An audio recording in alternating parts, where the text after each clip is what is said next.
Hello, good morning. Excuse me, good morning, and welcome to Kunsang Payo Choling. We're so glad to have you join us for another teaching by Jetsunma Ahkon Lhamo, and we're so happy to be presenting it. This teaching is from back in 1996, I believe, and it is The Magic of Spiritual Innocence. So we will begin.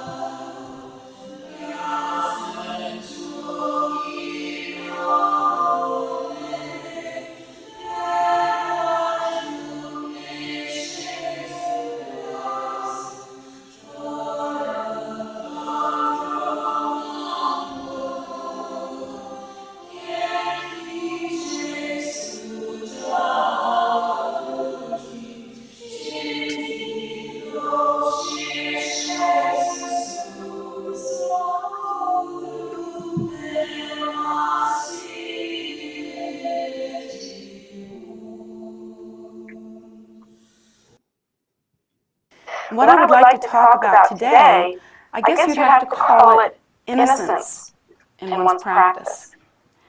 This is not a new theme. I didn't make this up. Other religions have spoken of this theme, each in their own way. I know in Christianity there are statements that sound something like entering the kingdom of heaven like a child. There are many different interpretations as to what that means, and I would imagine that depending on which church you went to and which branch of Christianity and which minister or preacher you went to hear, you'd probably get a slightly different take on that. So today I would like to talk about maybe a Dharma-oriented take on that, because that truth, that need to remain innocent and childlike in one's approach to the spiritual path is fairly universal. It's something that most religions, most mainstream religions speak of each in their own way, and so does Buddhism. So I would like to elaborate on that. I would like to ask you to think with me, for those of you that have been practicing Dharma for some time, and even those of you that are fairly new and are engaging in your primary or first experiences regarding Dharma. Think of the first moment when you met Dharma and you were impressed with some of the elements of Dharma. For instance, the unique look compared to other American institutions that a Dharma center has. Our altars are different, our colors are different, our books are different, our uniforms are different. We're different, and according to mainstream American culture, we are unusual. So when you first met with Dharma, you probably had some awareness of the difference, of the exotic feeling. Perhaps for some of you, if you have culturally been exposed to this kind of thing before, or if you have some particular strong karmic relationship with the path, you might have felt a connect immediately. You might have felt, oh, this is more like what I understand than the stuff you usually see in America. Some people have felt like that, that's true, but still in all, there was some reaction to the exoticness or the uniqueness of Dharma. And then you might have heard some of the ideas of Dharma, and you might have become excited. Oftentimes when people first hear what Dharma is capable of, that this is of the paths that are available, unique in that according to, I mean, even in terms of Buddhist teaching, there are many different ways that one can practice Dharma, but Vajrayana is unique in that one can actually achieve realization within one lifetime, or at least not if not within the time of that actual lifetime, then immediately upon death. Vajrayana Dharma has that capacity to offer this great result. And this is unique and tremendous, particularly considering that this is the time of Kali Yuga, or the time of degeneration, the time when it is very difficult to practice purely, and when karma ripens very quickly, and the result of one's actions, perhaps even from the very distant past, are often ripening now, and there's a great deal of confusion, as you know. If you don't know that, all you have to do is read the newspaper once in a while, and you'll see, particularly having just come through the elections, we're all still confused. So confusion is rampant, confusion in every way, shape, manner, and form. So when you hear about Dharma and what it can do, you might become very excited, you might become uplifted, you might feel, wow, this is really something. So what happens to you when you're really impressed with a new idea and a new opportunity? Well, one of the assumptions that we might make, and this is a valid assumption, upon meeting something that is sweeping and broad and dramatic and profound and has been shown to offer this tremendous, unmatched result, we might think, oh, this is something very precious. This is something that I must take note of. This is something that I have to regard very highly. And upon thinking that perhaps this is the most dramatic or result-oriented thing that you could ever see or hear of, you might think to yourself, now here I've got to pay attention. This is an opportunity. I recognize, as most people do, I'm sure you've had this thought, that there are many things in my life that seem cyclic, that they always come up again, habitual. It seems like there are many issues in my life that are unsolvable. It seems as though there are many ways in which I simply go round and round and round. And oftentimes when we hear about something that could really make a dent in that or end that strong cycle of habitual tendency or reoccurring compulsive even phenomena, or at least disturbing phenomena, we become excited. We might also have the same result if we were to, say, at a very difficult time in our lives, go to psychotherapy, and meet with a therapist and think, oh, this is an opportunity. So we label our Dharma experience an extraordinary opportunity when we first come to Dharma, which is interesting because often that's the time of great innocence. That's really a time of great innocence. When we first come to Dharma, we look at the teachings, we look at what's being offered, and we hear it. We really hear it. We follow the logic of it. And the logic is new and fresh. And if the teacher's a good teacher, that new and fresh beginning logic will be presented over and over and over again in many ways and in many different forms until there is some confidence that the logic has been really followed and actually heard. So at that time, we're really up for it. We can really follow it. And what we're hearing is that, according to the Buddha's teachings, all sentient beings are suffering. These are the foundational thoughts that turn our mind towards Dharma. These are the thoughts that turn the mind, and these are the original teachings of Lord Buddha himself. So we're thinking, oh, this is really something. All sentient beings are suffering, and we are all suffering from desire. Well, that's new information. We didn't really understand that before. We just knew that we were suffering, and it almost seemed like we were afflicted with a disease that was eating us up, and we didn't know where it was coming from. So we hear the news that it's all really based on ego clinging or desire. But then we hear the good news, which follows the bad news that all sentient beings are suffering. And we hear the good news that there is an end to suffering.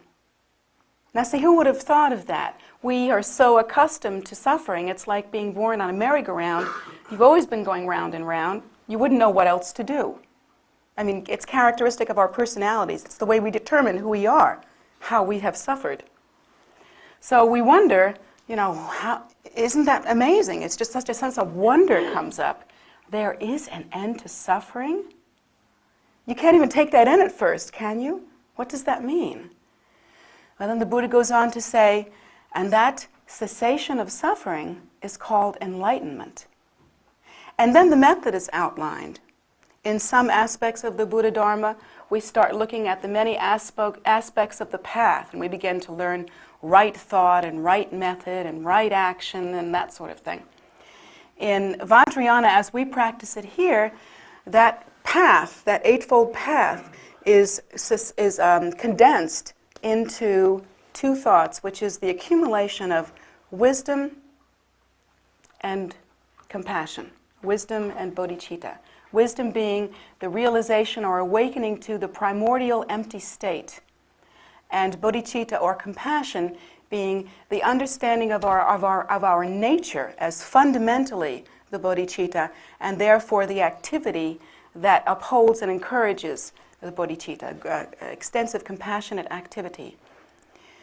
So this is a new thought and a series of new thoughts, and really when we first meet with it, the sense of wonder is enormous.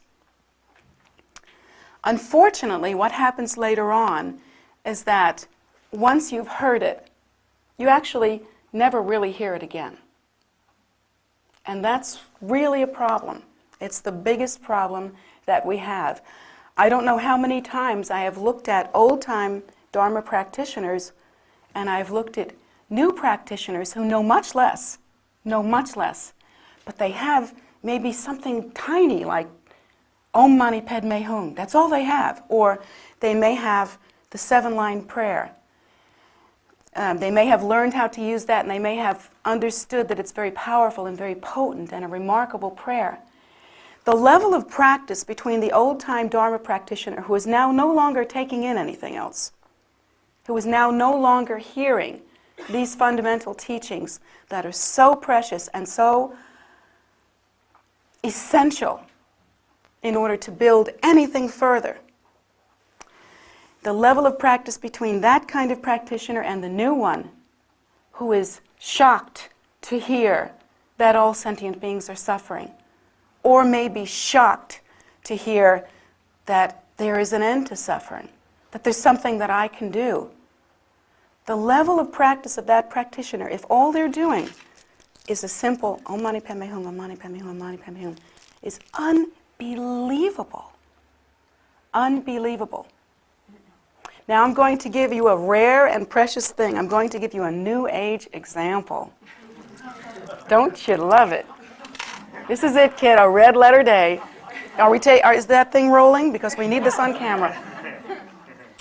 There was actually a test done years ago, and this test was, I think it was done back in the 70s, but it was actually done in a very scientific way.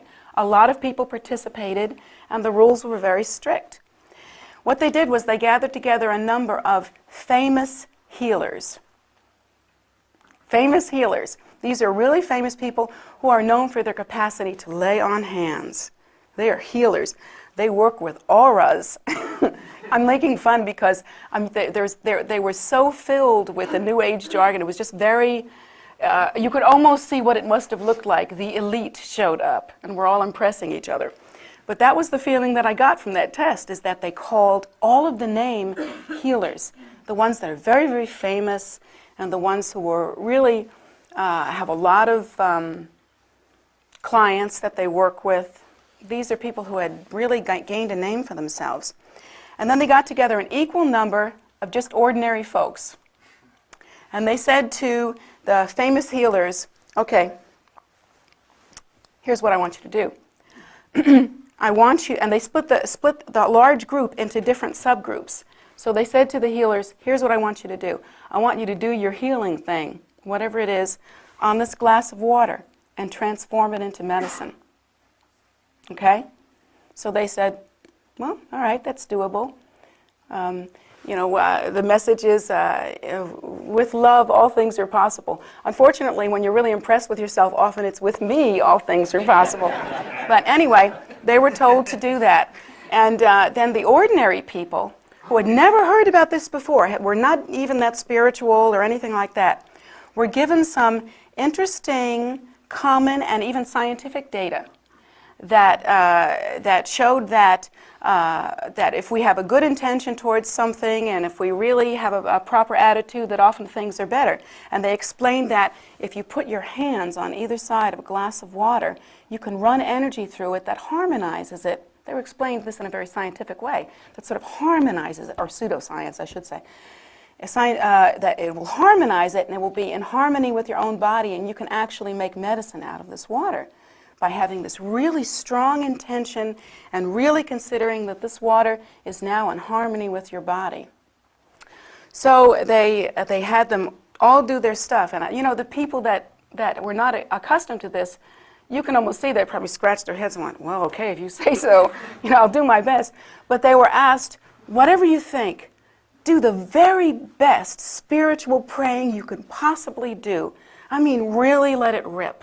If you have anything in you that has any mystical bone in your whole body, please apply it here. Let's do it. So what happened was they spent, an appropriate amount of time, and that the healers did their healing thing with all the bells and whistles, and each one of them had their particular way to do it. One was a shaman, one was simply hands-on, whatever. They all did their thing, and they did it with all the bells and whistles. So, and the other people simply took their hands and prayed, and actually the scene was described as you could see a lot of knit brows. They were praying real hard, they were just really trying to make this thing happen. If it was possible, they wanted to see if it could really happen. And so I don't remember all of the details, but some of the people, if in the both healers and ordinary people group, some of them had some physical problems or even mental problems that they were sort of ongoing. And they were divided into a subgroup where they were allowed to drink their own medicine and then report the results. Drink their own water and report the results over a period of a few days. The other people, and there was kind of a blind study thing happened, people that didn't have any problems gave their medicine to other people who had problems. And no one knew which group it came from. And so they drank the medicine over a few days. And the groups that took the medicine that did not produce the medicine, this test group, they knew that it was water that had been prayed over, that it was like holy water that had been prayed over, but they knew no other details. Well, what they found out, and there was another group, and I'm not remembering what that was, but anyway, those are the two that I remember. What they found out was that the group that took the water from the others, there was such a larger percent of healings and comfort and relief and benefit that was obtained from the ordinary people who prayed real, real hard. It was like, the number was phenomenal. I wish I had the study in front of me. I'm trying to remember it after quite a long time, but I do remember that it was something like the water that was prepared by the healers, there was something like a 20% recognition of benefit. The water that was prepared by ordinary people, there was something like 90% benefit, some remarkable amount like that. And there was also some kind of test that was done. Now again, this is not mainstream science, but there was some kind of test regarding their capacity at that time. They were developing Carillion photography and different kinds of energy photography, and that was used on the water also. Again, the water that was purified by the non-professionals was filled with energy that could be found on certain kinds of photography. Whereas the water that was prepared by healers, it had something, but it wasn't anything like the remarkable level of energy that these ordinary folks had. And even the practitioners themselves, the ones that actually did this, both the healers and the ordinary people, had to admit that when they had some of each, they felt more energy from the ordinary people. This was even the healers that said that. And that was a remarkable study. I think that scientists could find all kinds of ways to throw that one out of court. But I know for myself, I find things like that fairly convincing. That sounded real to me. And I have to apply that to what I have seen here in my experience as a teacher. And that is that many of the students who have heard it all, particularly the students who have heard it all, from all the best sources, and have traveled around hearing more and more and more, sometimes obsessively, of it all. And those students who have been practicing Dharma for a while and have gotten to what I call the fat cat stage. The fat cat stage is where you sit back on your laurels and you go, I know enough now about Dharma to be impressive. So I'm going to impress you. And they it may be subtle and it may be, well, sometimes not so subtle. But they've gotten to the point where the magic is lost, you know? The romance is over. They're not really taking in the teachings anymore. Oftentimes there's a funny inner posture going on where when the student hears the teacher, they'll go, oh, I know that. Or, yeah, I've heard that one before. Mm-hmm. Oh, yeah, that's the teaching on da-da-da-da-da. Or, well, interesting that she's teaching that teaching today. I wish she would also include X, Y, and Z fact. These are the ways in which you can assume if this kind of non-surprise, non-delight, non-taste, non-involvement is going on in your hearing the teaching, you can be assured that not much is going in. Not much is happening at all. Where on the other hand, if you are one of the newer practitioners, or at least somehow magically have managed to keep yourself in this pure posture of innocence or childlike posture, when you hear the teachings, they're like delicious morsels. They roll around in your mouth and in your mind and in your heart, and you just think, how amazing, how delightful this logic, how delightful this information, how different from what I know and what I've heard.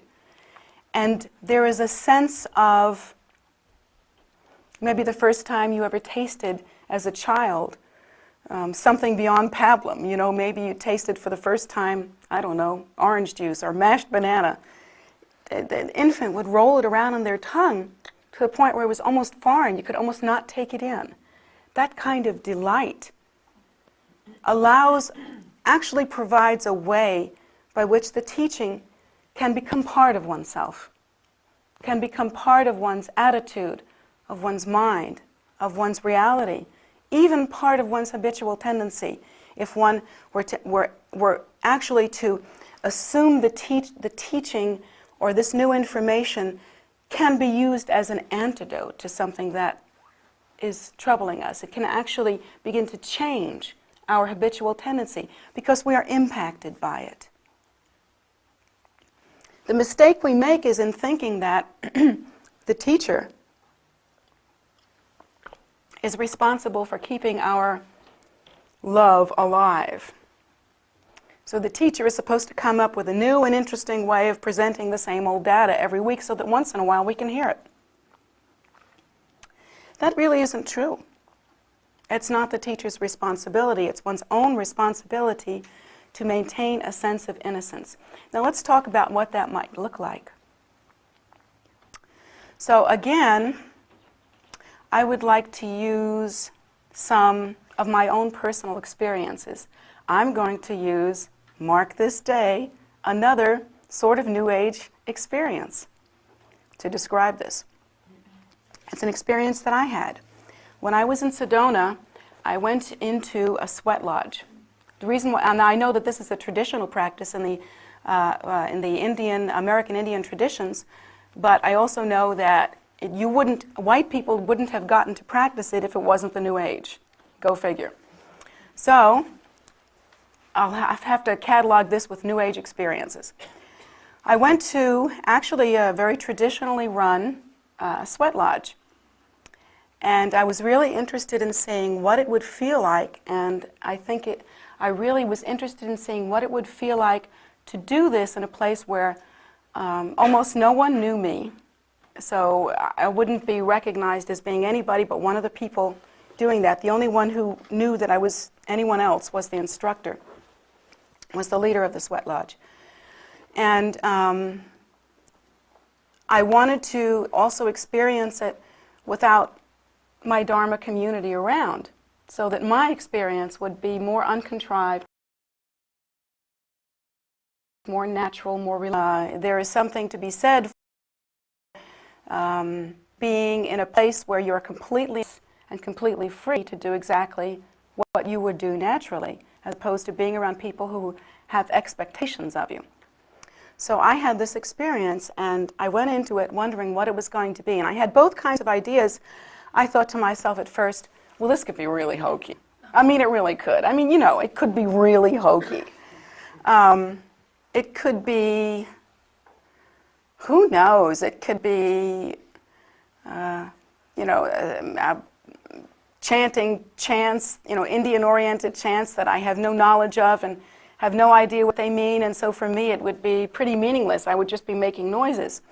Or it could be where everybody kind of has an act going on, and I don't really know what the act is. I'm just a little Buddhist girl. I don't know anything about Indian stuff. So I don't know, this could be really strange. But on the other hand, I thought to myself, well, this could be really magical too. I mean, just think about what it would be to go into this sweat lodge, which traditionally is like going into a womb-like environment, almost like the womb of Mother Earth, and reinventing yourself. That's how traditionally sweat lodges were used, a way to either solidify one's purpose or completely reinvent oneself and put oneself on a new track. The idea of sweating, of letting go of old toxicity, letting go of old stuff inside of you, and then letting yourself, drink new fresh water. In a sense, that's like letting go of old habitual tendency and drinking new purpose, aligning yourself with the four directions. This is something we have in common with Buddhist philosophy. This could be amazing also. This could be pretty terrific. So I went into it with both ideas, and I sort of placed myself in a position of neutrality and left myself really open in a very innocent way.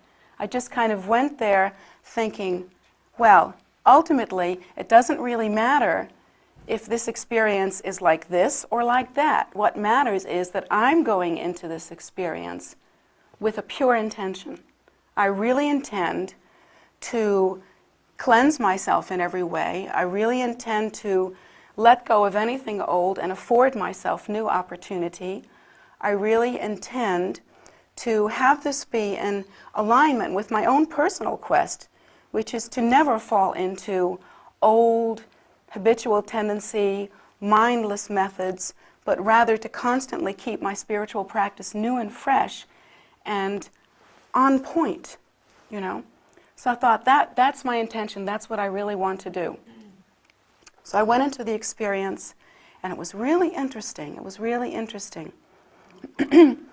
Yes, there was chanting. Yes, it was very, very hot, hot to the point where it seemed unbearable. It was interesting in many different ways. The people were there. Because it's so hot, the people wear very little clothing. This is very different from a Dharma experience. If you all came into this in bikinis wrapped in towels, I don't know how I'd act. I would just sit here and go, I don't know what to do now. So anyway, I went into that experience, and there were many things that were different and many things that were predictable. But I found that I had exactly the kind of experience that I went in there to have, which was that I was able to let go of something. I was thinking that this is an opportunity to reinvent oneself, that is to say, that to enter back into the symbolic womb of one's experience and then come forth again. And so I'm going to use that with a great deal of strong and purposeful intention. When in the sweat lodge, each person has an opportunity, you go in a circle, each person has the opportunity to speak their prayers and hopes and dreams out loud. Now, if you do that by rote, that could be a really tacky, cheesy experience. But if you really do that from the heart, really reaching in and asking yourself what's in there and what needs to be reinvented, what is sincerely what has to be done, and really kind of rip yourself open, it could be a very profound experience. In fact, it can be a life-changing experience. On the other hand, you don't really need a sweat lodge to make such a life-changing experience if you have the intention and purpose of truly ripping yourself open as though you were newborn. So I realized that these experiences were both possible, and I required of myself that I remain in this posture of innocence and really get as much from that as possible. Heck, nobody knew me, so why not? I was really going to go for it. And so when it came my opportunity to say my prayers, I was a little surprised at what came out. As per usual for myself, well, I can't say that I was surprised, but I was surprised that I could hear myself pray like that in public again. When do I have that opportunity? When I pray in public in front of you guys and you have expectations. I'm supposed to be the leader. So here I was able to pray in public the way I really, really pray in my heart of hearts. And I found myself crying when I was praying. I found myself asking nothing. My method of praying always is, and I kick myself forward every time when the going gets hard, I jump in the water first and worry about whether I know how to swim later. You all have seen me do this so many times. You just know that I'm like that. I make prayers like, I really reject and renounce any comfort or safety for myself and any personal requests that I might have that might make my life better or easier. I discard them completely. I never ask for them. But I always go into great lengths and depths about the suffering of other sentient beings. I really think about it. I really regard it. I really beg for beings. That's what I do when I pray. When I really pray honestly and truly, that's what I actually do. So I had the chance to do that in this wonderful environment where other people were there to be supportive. And the interesting thing about it is that when you really make an extraordinary prayer or a prayer that is really heartfelt, especially the Sweat Lodge leader, but also those there that were participants, will support you through some sort of verbal encouragement. Like those that are used to using the Indian tradition will say something like ho, or something Indian. I don't know what those Indian things were. But people that are not really accustomed to that kind of Indian experience will say something like, yes, that's right, go on, or something like that. We're with you, or something like that. And they'll support you. And when's the last time I've had an experience like that in a very innocent and non-teacher way? That was really wonderful for me. So the entire experience, I went through all of the cycles and all of the different elements, and it built on itself. And I came out of the experience really happy, like a kid is happy. Like, oh boy, everything is really cool. Just like everything just seemed really cool to me. I was just really happy. And it was because I was able to approach my path that I love so much with my whole heart once again. And so the conclusion I drew from that, based on the fact that I and some others who incidentally were new to sweat lodges had this extraordinary, almost newborn experience, which also was contrasted with the experience that older participants in sweat lodges actually have. There were even a couple of times where these older participants would lean over to you and say, you can lean down and escape some of the steam if you want to. Sometimes the fire is harder than this. I mean, this is the kind of, I'm like praying my guts out. I have intestines laying all over the floor. I don't have anything left in my body to sweat out. I think my eyeballs are, wrinkled. I'm going through this remarkable experience. I'm pouring my heart out. I'm just reaching for everything I've got, And these other people are telling me, oh, don't worry, kid. Sometimes the fire's hotter than this. And I'm thinking to myself, wow, this is really something. But I came out of that experience really moved, really refreshed. And when I spoke to the leader, the implementer, the leader of the sweat lodge, he said, well, that's the best use of the sweat lodge. It's not like, it is what you make it, but the ultimate thing that it can really do is completely refresh you spiritually, because what you're looking for is actually within you, not within the lodge. And for you to be refreshed is something new, something that gives you the courage and the power to really move on. So here's a wonderful experience, or a wonderful way that each of us as old-time experience can evaluate, practitioners can evaluate ourselves. Does that happen to us anymore? Not much, right? Not much. And so we keep thinking, oh, maybe soon some kind of refreshing experience will come to us. Oh, when will that be? Will it be this teacher? Will it be that teacher? Will it be our teacher? Will she finally teach the way I think she ought to? Will she finally teach as much as I think she ought to? Will she ever give me what I want? And, you know, these kinds of thoughts come up. And then we also, you know, once in a while we have some kind of experience that gets our attention, and it really reaches into us somehow. How does that happen? Is it a mystery? Is it magic? Is the moon in the 7th house and Jupiter aligned with Mars? No. Somewhere there was an intention. Somewhere you called out. Somewhere you asked. Somewhere you opened the door. You forgot that you did that, but somehow you were ripe for it. These causes are interconnecting. If your heart is like this, no matter how many hooks are sent at you, they'll never connect. It's just going to keep doing this. And it's up to you to provide the link. Somewhere inside of you, you had this precious moment of intention that you probably forgot about. But it wasn't magic, believe me. And then there's another experience that I had. I'm going to bore you with all of my information here today. I'm so sorry about that, but you're going to be hearing more of that kind of thing because I think it helps. I want to talk again briefly about the experience I had of going to Tsopema in India and meditating in Mandarava's cave. That is where nobody taught me this, I just knew it by being in there. That was where she prayed and offered herself for the liberation and salvation of all sentient beings again and again and again. That is where she cried and tore out her hair and meditated on the suffering of sentient beings and could hardly bear it. And she went through it in that cave. That cave was her incubator, spiritually, one of her incubators at least, because she went through tremendous, oh man, the way she prayed, I wish today I could pray the way Mandarava prayed then. And I will continue to try for that.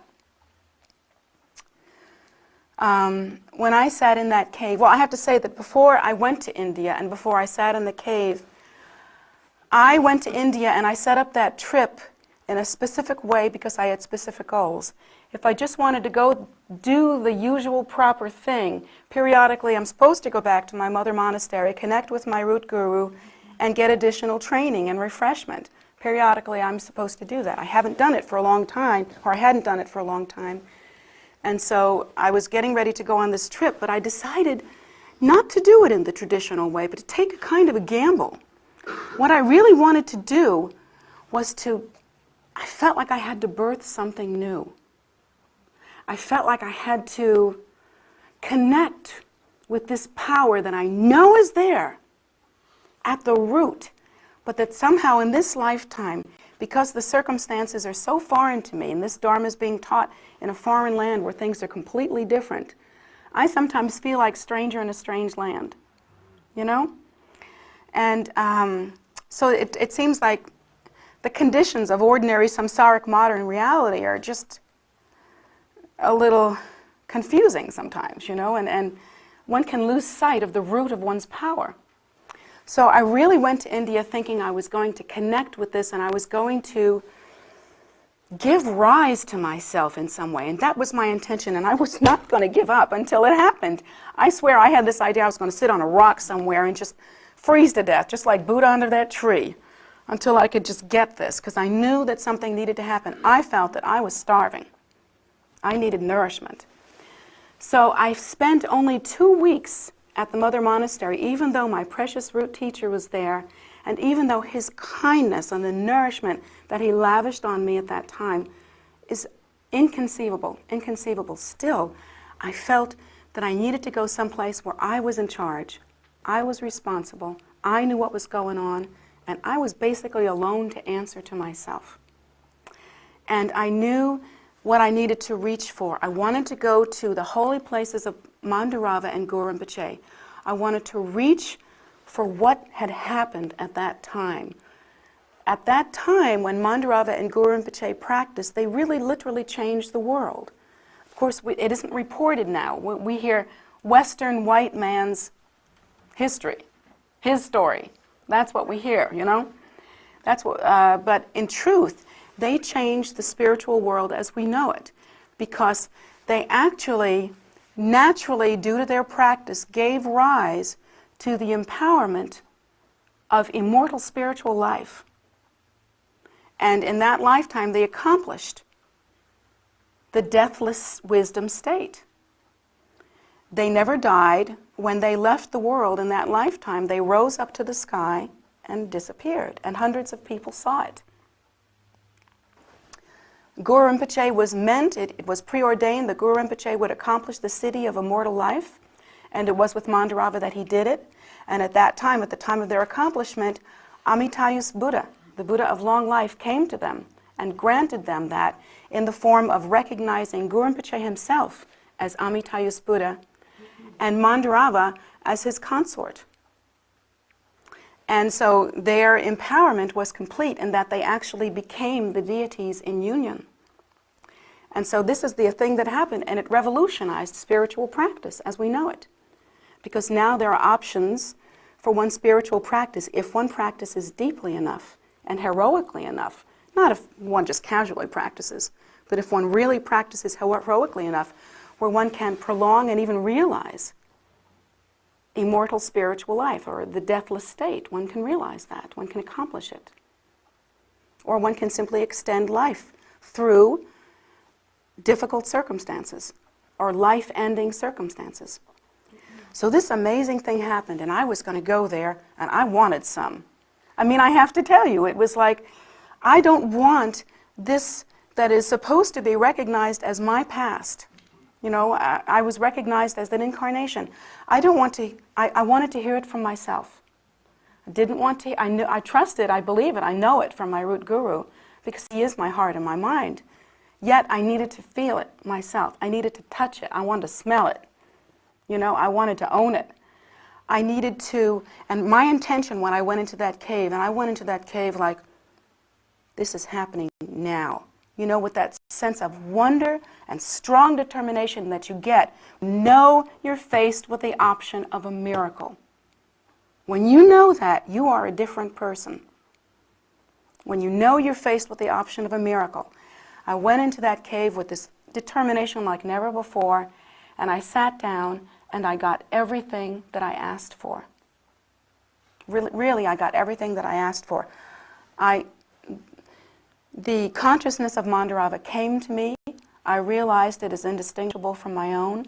I realized many facts and qualities about Mandurava.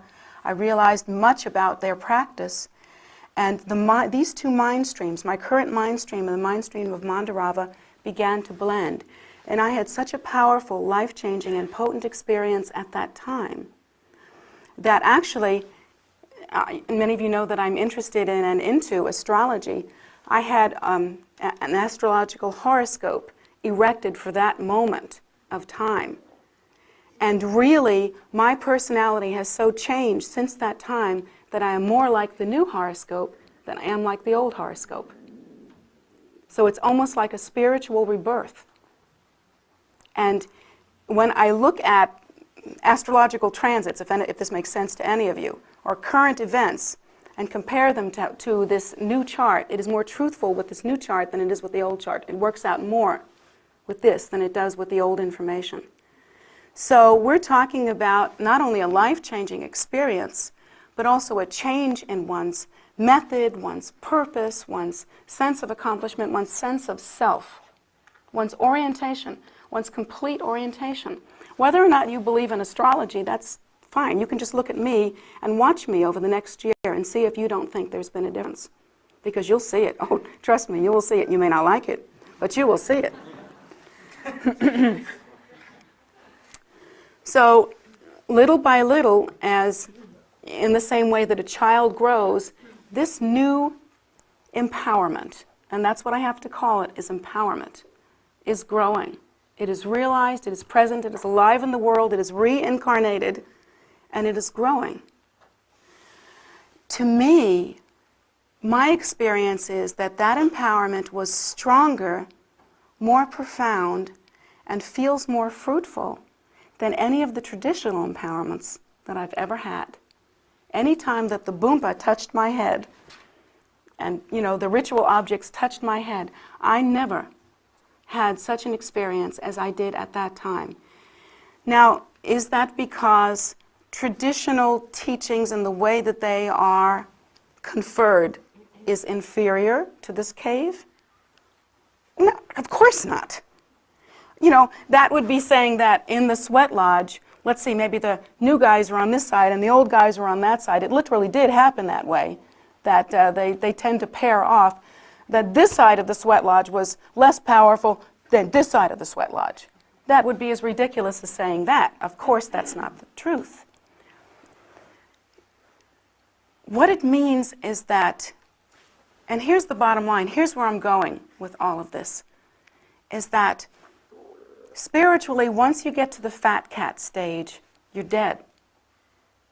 No matter what you're doing spiritually, if you're keeping your samaya, if you're practicing 8 hours a day, if you're doing all kinds of temple things, you know, cleaning out the bowls and making offerings and dusting stuff and making sure that everything's beautiful and wonderful, even if you're doing all of that, if you've gotten to the fat cat stage where you think you're in charge or you own the business or you've just seen it all or you're just not a stranger here anymore or not new,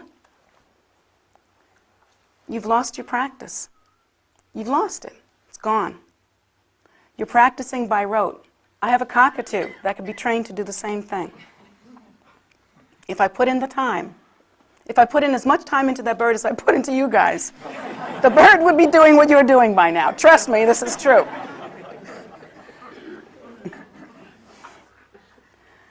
But it's like practicing by rote. That process is so superficial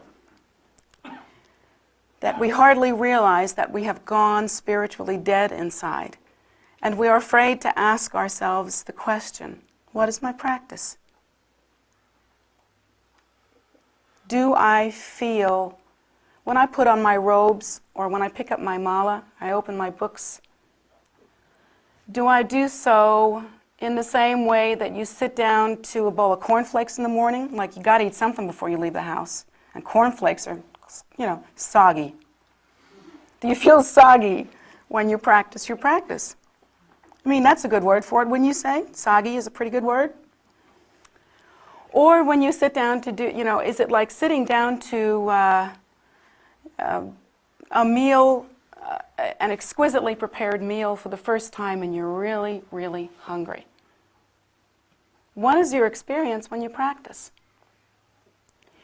This period of innocence, this childlike way that one can practice with delight, with fervent regard, with an awareness that's on the front burner, not the back burner, not somewhere else, not in somebody else's head, but in the front burner, that all sentient beings are suffering. That they do not understand the causes of their suffering nor how to stop it, but that there is an end to suffering and there is a method. This beautiful news, when you first hear it, is like, for real? I can do this? That delight and that hunger that is provided by that delight is what makes your path work. When you go through the period of turning your mind towards Dharma, I've said it before and I said it again, it should never end. It should never end because you think you're not a baby practitioner anymore. In fact, the older and more fat cat you get, the more you must give rise to it continuously, reminding yourself of these fundamental truths and delighting in this information. Take nothing for granted while you're on the spiritual path, because the moment you do, whether it be your practice or the result, or your community, your environment, your teacher, or even the fact that you have leisure to practice, take none of it for granted, because the moment you do, you are no longer practicing. It is absolutely the truth that the academic who hears all this information and has it memorized and may really learn how to practice very well with all the bells and whistles and ritual implements and all of that, it is not only possible but even likely in our world today that that practitioner might not be even close to the kind of practitioner who goes around the stupa because they know that their life is in danger. Perhaps their life has been shortened by some terrible disease or something like that, and prays in a heartfelt way, Om Mani Padme Hum. in the expectation and hope that perhaps a miracle might happen. Or the practitioner who has really studied and really has come to the path seeing that all sentient beings are suffering and enough is enough. This is unbearable. It is unbearable to think that in this world there is such extensive suffering. And with that heart ripped open, can circumambulate the stupa and say, Om Mani Padme Hum. And that practice is superior to fat cat practice. So I'm speaking especially to those of you who are new on the path. This is your opportunity to remain a child. That might not sound like a good idea because we're all told that it's really cool to grow up and we ought to be all kinds of sophisticated and intelligent, and that we should try at every opportunity to make sense. Well, I'm not sure I agree with that. I'm not sure making sense is the best idea. I think what is really precious and really important is to remain innocent with a pure and noble heart. And if you go before the stupa or go before any of these altars and offer one rose, one flower, and truly offer your heart and say, for the sake of all sentient beings, make of me whatever is necessary so that all suffering might end. Or perhaps has been dealt the blow of realizing the immediacy of one's death, has come to the point where one has been, for whatever reason, shaken in one's life. Now I have students that have been afflicted with AIDS, that have come to that point in their life, or are HIV positive. I have students that have gone through remarkable, horrible trauma, or life-changing situations that have so boxed us, so KO'd us, that we're left panting and not knowing how to go on. Really, I have seen students go through life-changing, miserable situations. You have to understand that these are times of empowerment. This is empowerment. Look at this as an opportunity and a gift, because when that one stands before the altar and prays, I now understand suffering. I know fear. Facing my death, I know fear. And knowing that, I realize that all sentient beings are afflicted with the same condition. Whether it's now or later, they are afflicted with the same condition. Therefore, transform my life and help me to live long enough to be of benefit to others so that I might serve as an example or as a benefactor in some way. Please erase the suffering from the world. That kind of heartfelt prayer, that's the one that makes results. If you pray like that in front of an object of refuge, whether it is your teacher or a stupa or a statue or a crystal that you can consider to be symbolic of the absolute nature, or whether you face the 4 directions and pray, or the 10 directions and pray, whatever it is that you do, if you pray with that kind of heart, you are heard. And I know that this is true because I have received the most extraordinary teachings and empowerments. And I have received amazing blessings of being taught one-on-one with my teacher, Trekchoden Togyo. I mean, amazing, amazing opportunities. I have had my teacher open his heart to me and give me blessings that no one has ever received. I have had my teacher hold me up in front of the Western world in a way that he doesn't even hold his other tulkus up because he had that much confidence in me. That kind of empowerment, I've had everything. I've had every blessing. But what has made me a practitioner and gives me confidence and makes me honor myself, and I think qualifies me to teach you, are the times that I have gone naked and alone to my own personal mountaintop, whatever it is, whether it's that cave or a sweat lodge or my room, my altar, my moments, and have begged and pleaded for the cause of sentient beings, ripping my heart open and not caring whether it was comfortable or safe, not caring whether I could own something or not own it, or whether any happiness was going to come to me as a result of those prayers. Knowing also that I would have to deliver. That if I prayed for the blessing to be able to benefit sentient beings, I would be required to live it. Oh, I know this. Trust me, once you're in the water, you will swim. You can take that to the bank. And I've lived that and been experienced long enough. Maybe, sometimes I have to say, finally I'm old enough. I'm at midlife here, so I am old enough that when I can speak of personal experience, you won't roll your eyes and laugh at me. You can see I've got some gray roots here. So don't roll your eyes and laugh at me. I've spent enough time here to know that this is true. You will be provided to put out. If you make the offering, you're going to have to live with it. But it will be your joy.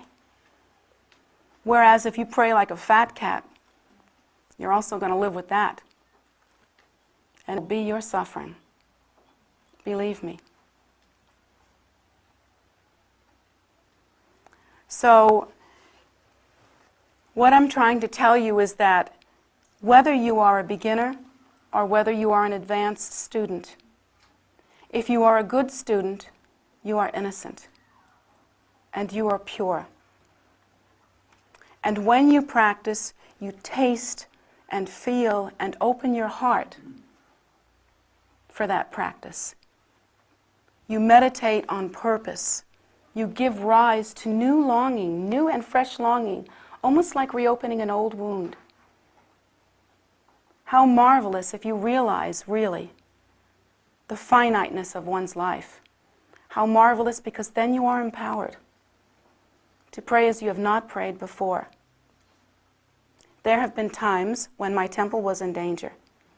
There have been times when I had the experience of teaching a class in which I realized hardly any of the people in the class had the capacity at that moment to really hear about compassion, what I was trying to teach about. They didn't have the capacity. It just wasn't ripening.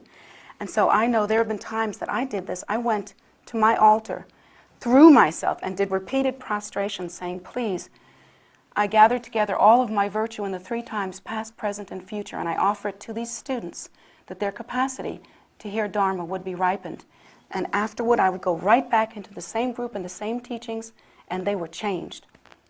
Their faces were changed. They were alive. They were hearing it. I know the power of praying like that. And I know there have been times when my children have been in danger. That's when you want to scare me. You want me to pray? Scare me with my children being in danger. And not only my physical children, but my spiritual children. That's when you see me really pray. And I have seen amazing, life-changing experiences happen through that. And I have also felt the suffering of praying by rote, I'm sorry to say. But I will never have that feeling again if I can help it. If a prayer comes out of my mouth, I'm going to be there with it. And I would suggest that you do the same. However you pray, whatever you do, pray as though it were the last time you had that opportunity. Pray as though you were in front of the miraculous. You know that old joke about climbing to the top of the Himalayas to see that guy sitting on the rug so that you can ask him, what is the meaning of life? Pray like that. Pray as though you had just climbed the mountain and you were looking at the old guy on the rug and he could tell you the meaning of life. Pray as though it were your last moment to pray, as though you were going to lose your tongue after that. Pray as though everything depended on it, because it does. And in your practice, in your mind and in your heart, keep yourself innocent and keep yourself alive. If you think that spiritually you know everything, enough to tell others, then believe me, you know nothing. Refresh yourself. and practice as though you were a living practitioner, living in your heart, living in your mind, living in your purpose. It's not too late. It can be done. For those of you that have gone brain dead or whatever on your path, it can be done. And for those of you that are just starting, if you hear these words and you are inspired, please practice them just the way I've given them to you. Forever. Always. While you have breath in your body. Make your spiritual practice, your spiritual contact, a true one. And every prayer, the potential for the miraculous. Because it is, according to your intention. Intention is everything. Intention is everything. If you can pray by ripping your heart open, if tears come to your eyes, if you are moved to the depth of your being, if you can beg for the cause of sentient beings, then please do so, and do it without ceasing. Never let yourself get so sophisticated that you come to the point that you are satisfied with your practice. Never let yourself become so immune that you can say a prayer in passing without having something catch in your throat. I'm asking you to be there with your purpose. Go into your cave. Meet with the core or root mind stream that is your being, your nature. Whatever that is you're looking for when you look into the eyes of your root guru and you're hungry for something.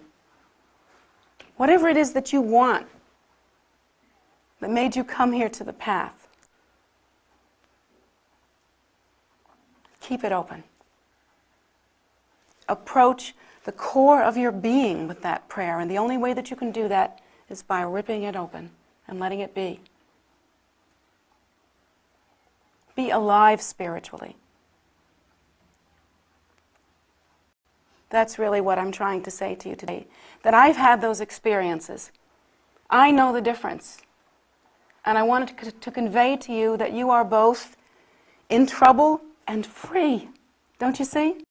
You're in danger of losing that every single minute. And yet you are free to go that deep and that pure and that innocent every single minute.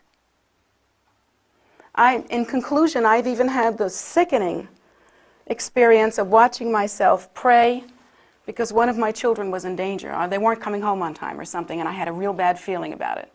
And when I have a real bad feeling about it, there's reason to be panicky.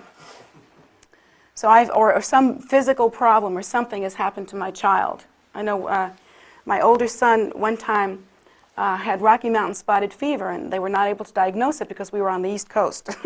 We didn't know the Rocky Mountain spotted ticks had gotten over. And so he was dying. His brain was swelling. His eyes were going out of focus. He was gritting his teeth so much that his teeth were starting to crack. His organs were swelling inside his body. You could palpate his liver. Unbelievable what was happening. They didn't know why. He was dying. And boy, you never heard prayer like that before. I remember, it was before I met Buddhism, so I didn't know from prostrations, but I was on the floor, up and down on the floor, begging and pleading, exchanging my life over and over again, vowing that I would do nothing but benefit sentient beings, asking that I would be transformed into whatever it was that was necessary that my son could live. Oh, I prayed unbelievable. And then when the medicine, it was a simple medicine. Once they figured out what it was, tetracycline. That's all it took. So when and also at that point it was so bad they had to give him cortisone to bring the swelling down. But when the healing started, and the first time I remember his eyes could focus, and I could put a spoon in his mouth without him breaking his teeth on it. I remember giving thanks and just being, it was like a new day, like I'd been born all over again. Unbelievable. How was it then that a month later, when my son was eating hot dogs and running around and had gained some of the weight back and was looking normal, how was it then when I prayed, I didn't feel that same magic? I didn't cry. I didn't beg? How was it I could watch myself pray from that element, from that point of being so raw, and then a month later pray like a politician? How's that possible? Because it's possible to all of us, don't you see? I'm sharing this with you so that you'll understand there's a way out of it. There is a way out of it. It is your natural tendency, and there is a way out of it. And only you can do this. I can't do this for you. No one can do this for you. Don't wait until life misfortune forces you. Because each of you has the karma to be taught this, or you wouldn't be here. You can be taught it in a passive and beautiful and beneficial way like this, or you can be taught it by life, which is a lot harder. Please, listen now. Learn how to pray. Learn how to practice.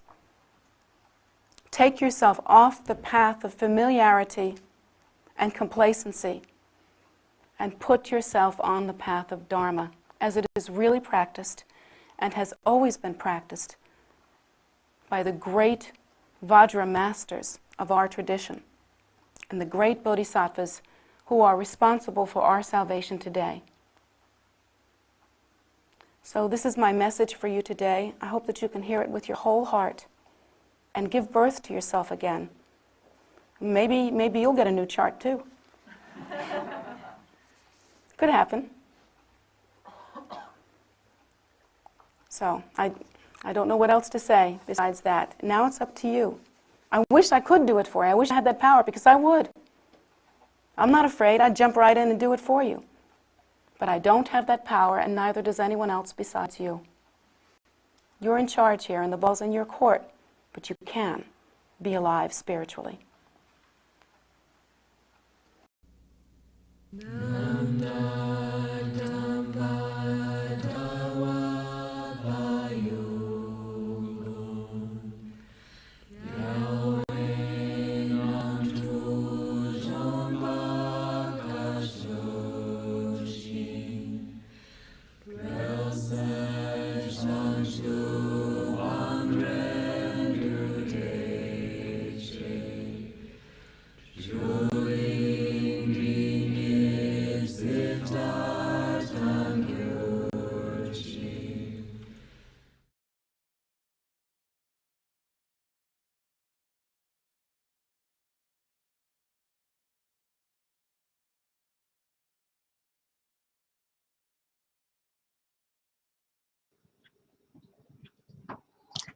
Thank you so very much for joining us today.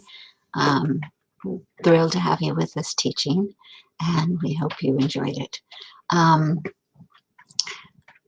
Later today, we have another treat here from KPC, and that will be Jetsunma's daughter and heart student, Atira Zioli, who is giving a teaching at 5 p.m. It'll be, I think, teaching number 4 in her series, Pop Your Preconceptions.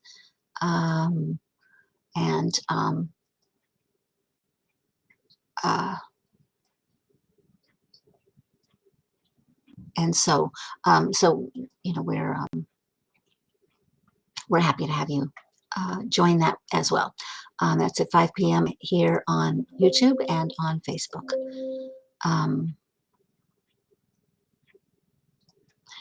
The rest of our schedule is up on the calendar. On next Saturday, we're going to be having a prayer retreat, accumulating the core prayer to Guru Rinpoche, the mantra, and we're doing that through the practice of Riggs and Dupa. It'll be sort of all day in several sessions. We'll have announcements out on that soon, and we hope you can join with us. The intention is to pacify all of the things that are going on in the world, but most specifically with intention toward Ukraine and the suffering that is going on there. So that's next Saturday, the 12th. Look forward to some announcements on that. The The rest of our schedule is pretty regular, and you are welcome to join in any of it. We have a Medicine Buddha at 7 p.m. every night on Facebook Live, and it is a short practice in English that is dedicated to relieving suffering of disease and illness and all of that, particularly, but all suffering really. And so through the intentions of the Medicine Buddha, it's short and in English, 15 minutes. So join us for that daily. On the weekends at 10 a.m. there's meditations on YouTube, and we invite you to join us with that as well. So check our calendar on kpc@tara.org, and I'm sorry, at tara.org, and it's on the events page. So and if you have questions, I put in the chat here on YouTube. You can join us. You can email us if you have questions at kpc@tara.org. And if you want to make an offering directly to Jetsunma in response to her teaching, you can do so through her PayPal account. The address for that is jetsumagift@gmail.com. So we're glad to have you always. Welcome. Check out our YouTube account for archived teachings. There's a lot of spiritual food there for you, and we hope you enjoy it. Come to KPC when you can. If you're in the area, it's open outside, dawn to dusk, every day, and we welcome you everywhere. And soon we hope it will become open inside as well. So stay tuned. We miss you. We love you.